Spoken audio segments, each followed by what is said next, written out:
তার ইঞ্জিলের ভাষা আল্লাহর নবী বোঝেন না। ওরা মনে করে নবী যদি হয় তাহলে আল্লাহ এই তওরাত আর ইঞ্জিলের কথা জানাই দেবেন, আর নবী যদি না হয় তাহলে এটাও জানতে পারে না। যেহেতু তওরাত আর ইঞ্জিলের ভাষা এই নবী জানে না, আরবরাও জানে না, বিপদে ফেলেছে আল্লাহর নবীকে। আল্লাহর নবী অনুমান করে কিছুই বললেন না। আর আমাদের দেশে এক শ্রেণীর লোকেরা আছে, যখন কিছু জানা যায় না তো ওনার ভাব গাম্ভীর্য দেখে মনে হয় যে এখনই ওহী নাযিল হবে পীর সাহেবের উপরে, তারপরে বলবেন। তবে মুরিদ অনেক সময় থাকতে থাকতে চলে যায়, পেটের ভিতর থেকে কিছু বের হয় না। পেট মোটা হোক তাতে কি, ইলম নাই। রাসূল সাল্লাল্লাহু আলাইহি ওয়াসাল্লামকে আল্লাহ তাআলা জানিয়ে দিলেন, বলে দাও খায়রুল বিকায়ে মাসাজিদুহা। এই হাদিসটির মতো আরেকটি হাদিস আপনারা মিশকাত শরীফের মধ্যে 2 নম্বর খণ্ডে নামাজ কোথায় পড়া যায় আর কোথায় পড়া যায় না এই অধ্যায়েতে পাবেন। তাহলে আল্লাহর শিক্ষা এটাই, নবীর মাধ্যমে জানলে বলবে জানি, আর না জানলে বলতে হবে জানি না। অনুমান করা যাবে না। কিন্তু আমাদের দেশে আপনি চতুর্দিকে তাকিয়ে দেখেন, সকলেই কিন্তু যা বলে অনুমান করে বলে। এত মানুষ বলে এটাকে ঠিক হয়, এত লোকে বলে এইটাকে বেঠিক হয়, এত লোকে বলে এইটাকে মিথ্যা হয়, শুধু এত লোকে বলে। আল্লাহ তাআলা বলেন তোমার অনুমান করে কোনো কথা বলার প্রয়োজনই নেই। যখন তুমি কোরআনে খুঁজে পাবে না, স্পষ্ট করে বলো যে এটা দ্বীনের কোনো ব্যাপারই না।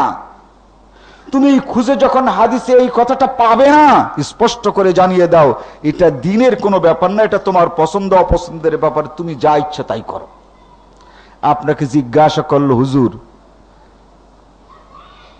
আমি আগে খুব খারাপ ছিলাম, এখন খুব ভালো হয়েছি, তো বাজারে কোনোদিন ইলিশ মাছ ওঠে, বোয়াল মাছ ওঠে, মাগুর কই শিঙ্গি ওঠে, এখন বলেন এই মাছের মধ্যে কোনটা কেনা সুন্নত?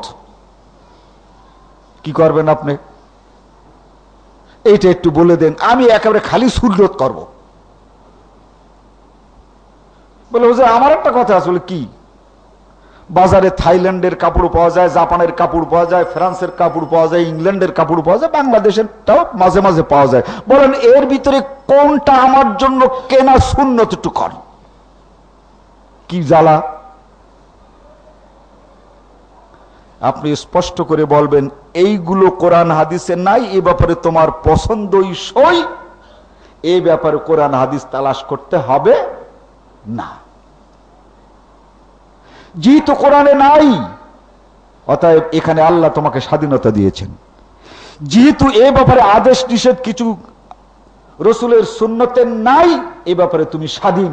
অতএব তোমাকে কারো ইচ্ছার বাধ্যগত, কারো কিয়াসের বাধ্যগত, কারো কথার বাধ্যগত তোমাকে হতে হবে না, স্পষ্ট করে বলে দিন।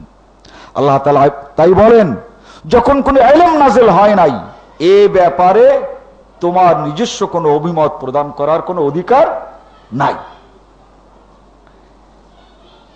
عن أبي هريرة رضي الله تعالى عنه قال سئل رسول الله صلى الله عليه وسلم هل الحدود كفارة لأهلها أم لا।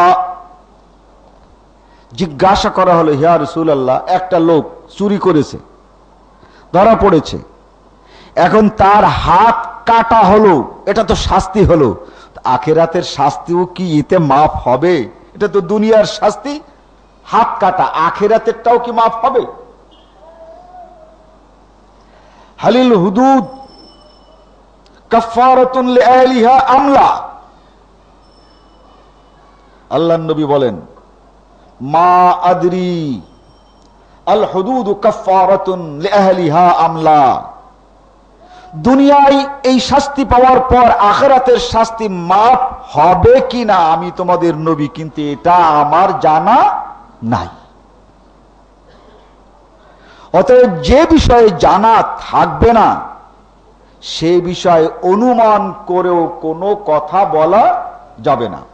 عن ابن مسعود رضي الله تعالى عنه قال لا يزال الناس مشتملين بخير ما آتاهم العلم من أصحاب النبي صلى الله عليه وسلم وأكابرهم فإذا آتاهم العلم من قبل أصاغرهم تفرقت أهواءهم هلكوا ইবনে মাসউদ রাদিয়াল্লাহু তাআলা আনহুর কাছে অনুমান করে কথা বলা যাবে না এই রকমের কিছু হাদিস শোনার পর বললেন, হে আল্লাহর নবীর সাহাবী, অনুমান করে কথা বলা যাবে না, এই ব্যাপারে সরাসরি আল্লাহর নবীর কাছ থেকে শুনে জ্ঞান অর্জন করেছেন। আপনি আপনার সেই অন্তরের জ্ঞান যা অর্জন করেছেন তার থেকে আমাদের এই হাদিসের বিষয়ে একটু বলুন, যে কি জ্ঞান আপনার অন্তরে, এটা কি বুঝের সৃষ্টি হয়েছে।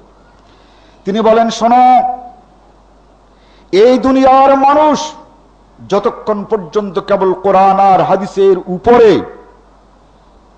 প্রতিষ্ঠিত থাকবে, আর সেই হাদিসটি কেবলমাত্র সাহাবাদের দ্বারা বর্ণিত হবে, এই রকমের হাদিস অনেক লোক আছে, অনেক তাবিরা বলছেন কালান নবী সাল্লাল্লাহু আলাইহি ওয়াসাল্লাম, আল্লাহর নবী বলেছেন। এই লোকটার সঙ্গে আল্লাহর নবীর কোনোদিন দেখা হয় নাই, সেও কিন্তু বলেছে যে আল্লাহর নবী বলেছেন। একটি লোকের সঙ্গে আল্লাহর নবীর দেখা হয় নাই, অথচ সে আল্লাহর নবীর নামাজের কথা নিজে নিজেই বলা শুরু করে দিয়েছে, এই রকমের নামাজ পড়তেন, এই রকমের নামাজ পড়তেন। ইবনে মাসউদ রাদিয়াল্লাহু তাআলা আনহু বলেন, যখন তোমরা আল্লাহর নবীকে দেখেছেন এই সকল সাহাবীদের বর্ণিত হাদিসে মেনে চলবে, ততক্ষণ পর্যন্ত তোমরা ধ্বংস হবে না। কিন্তু যখন তোমরা এই কোরআনের অর্থ যারা সাহাবী নয় তাদের কাছ থেকে গ্রহণ করতে চাইবে,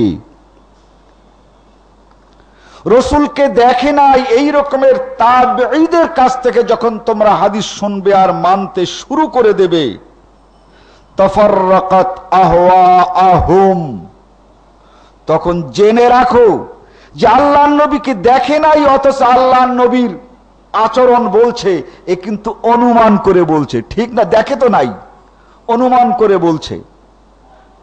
যখন তোমরা এই ধরনের তাবেঈ যারা নবীকে দেখে নাই তাদের কাছ থেকে হাদিস শুনবে, তো একজন এক অনুমান বলবে আর একজন আর এক অনুমান বলবে।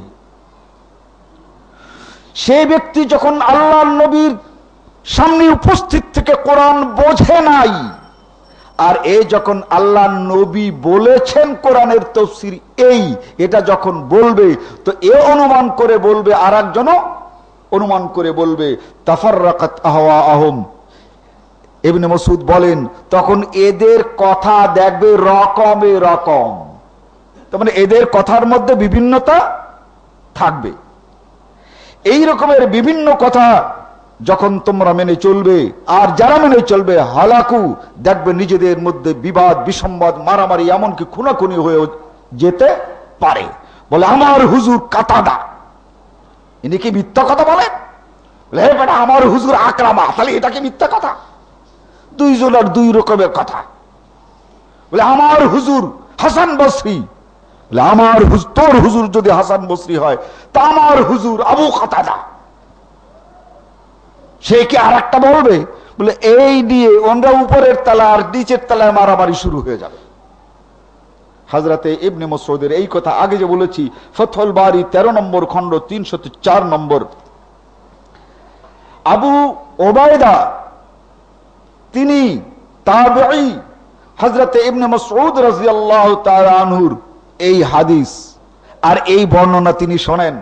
এই আবু ওবায়দা যখন আবার হাদিস পড়ান, তখন একদল লোক বললেন, হুজুর, ইবনে মাসউদ তিনি আল্লাহর নবীর সাহাবী, তিনি আপনাকে হাদিস পড়িয়েছেন,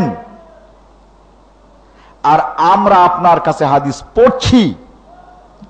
আমরা জানতে চাই, হযরতে ইবনে মাসউদ রাদিয়াল্লাহু তাআলা আনহু এই কথাটা যখন বলেছিলেন, তখন আপনি এটাকে কি অর্থে গ্রহণ করেছেন? অর্থটা তো অন্তরে থাকে, ওটা তো আপনি বলছেন ইবনে মাসউদ বলছেন তাই আমরা শুনলাম, কিন্তু আপনি যখন ইবনে মাসউদের এই কথাটা শুনছিলেন, তখন আপনার অন্তরের মধ্যে কি অর্থে আপনি এটাকে গেঁথে রেখেছিলেন? তখন বলি শুনবে। তখন তিনি বলেন মানাহু আন্না মা জা মিনাস সাহাবাতে ওয়া কিবারিত তাবিঈন লাহুম ইহসান হুয়াল ইলমুল মুতাওয়ারিস। তখন এটাই আমি শিখেছিলাম ইবনে মাসউদের কথা এবং রাসূলের হাদিস দিয়ে, যে বড় বড় সাহাবীরা যে হাদিস বর্ণনা করেছেন, বড় বড় সাহাবীরা যে কথা বলেছেন রাসূলের, ওই হাদিসগুলোই আমাদের কাছে প্রকৃত পক্ষে হাদিস। ওমা আখাযু মান জাহুম ফাহুয়া ইলমুল মুতাওয়ারিস, ওইটাই হচ্ছে আল্লাহর নবীর হাদিস। বলে হুজুর ভালো বুঝলাম না, বড় বড় সাহাবী আর ছোট ছোট সাহাবী, তো সাহাবার মধ্যে আপনার কাছে তো 2 ভাগ। বলে হ্যাঁ 2 ভাগ। বলে কি রকমের? বলে বলো। মুআবিয়াও সাহাবী আর আবু বকরও সাহাবী না? সাহাবী। এখন মুআবিয়া একটি কথা বলেছেন যা বিপরীত হলো হযরত আবু বকরের।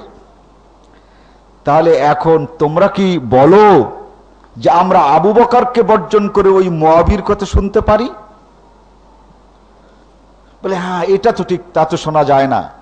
তো আমরা বড় সাহাবী শুধু লম্বা চওড়ায় বলি নাই, যে ব্যক্তি দীর্ঘদিন ধরে রাসূলের সঙ্গে থেকেছেন, রাসূলকে দেখেছেন, রাসূলকে বুঝেছেন, তার কাছ থেকে কোরআন হাদিস শিক্ষা করেছেন, এই শিক্ষা যে ব্যক্তি যতদিন রাসূলের কাছে থেকেছেন, এই থাকার দিক থেকে একটা হয় বড় হওয়া, আর একটা হচ্ছে এই থেকেছেন কম সময় কিন্তু রাসূলের মুখের থেকে হাদিস শুনেছেন আর মুখস্থ করেছেন বেশি। তার মানে এই সাহাবীর শিক্ষাটা কার হাতে হয়েছে?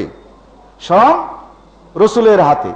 অতএব রাসূলের জীবিত অবস্থায় যে সকল সাহাবারা বেশি হাদিস মুখস্থ করেছেন, অথবা রাসূলের সঙ্গ যিনি বেশি পেয়েছেন, সেই সকল সাহাবীরা আমাদের কাছে হাদিস গ্রহণ ও বর্জনের ক্ষেত্রে বড়।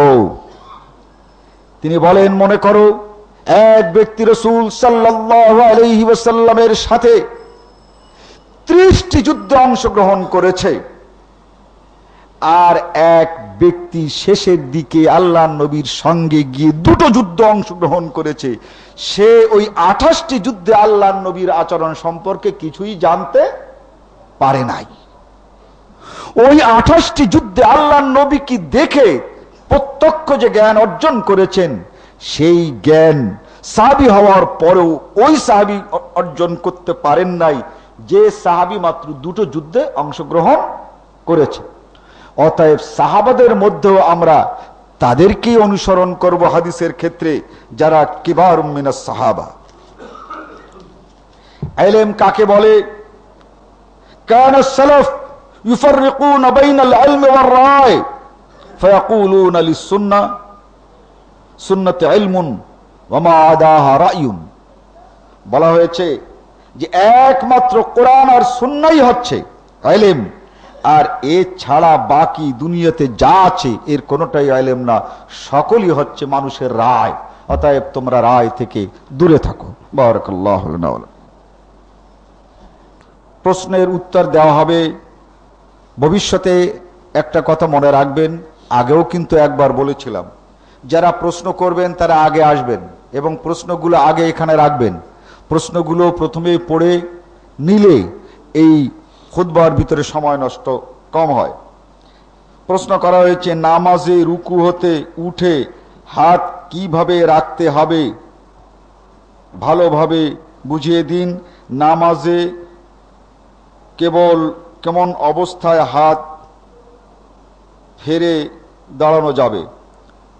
যা হোক, আপনি যখন উঠাবেন এই যে কান, এই কানের লতি পর্যন্ত